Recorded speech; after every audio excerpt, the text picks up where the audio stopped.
People in Louin are adjusting to a new normal 1 year after a deadly tornado devastated their community. Those affected by the storm are slowly recovering, but cleanup continues. 12 News' Brandon Rains spoke with residents about their journey since that tornado. It's a far cry from the destruction that lined the streets of Louin after an EF-3 tornado tore through the town last June. Neighbors from far and wide are banding together to clean up and rebuild. A lot of credit to our local officials, our EMA director, Hudson Jenkins, and his people.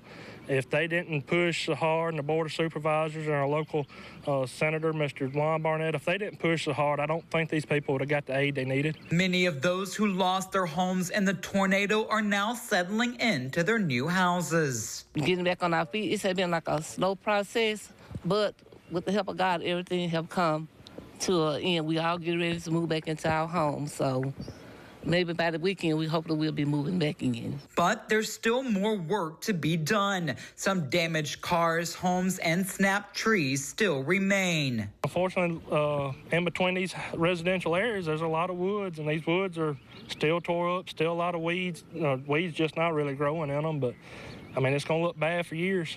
Though most of the damage has been removed and homes are being rebuilt, it's the emotional scars left by the tornado that serves as a daily remembrance for the people of Louin. For Elnora Ross, the tornado is a painful memory. Ross's daughter, George Jean Hayes, was killed when her mobile home was thrown off its foundation. I called the children out of the trailers, and there was 3 trailers back there on the back.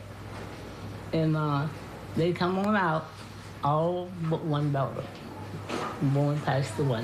She didn't come that night for some reason, I don't know. Despite the heartache, Louin remains resilient as they look towards the future. It feels good to see that everyone is getting back on their feet because, like I said, we are down here, we are a family, and we work together, and I'm just glad to see everybody doing good. Reporting in Louin, Brandon Rains, 12 News.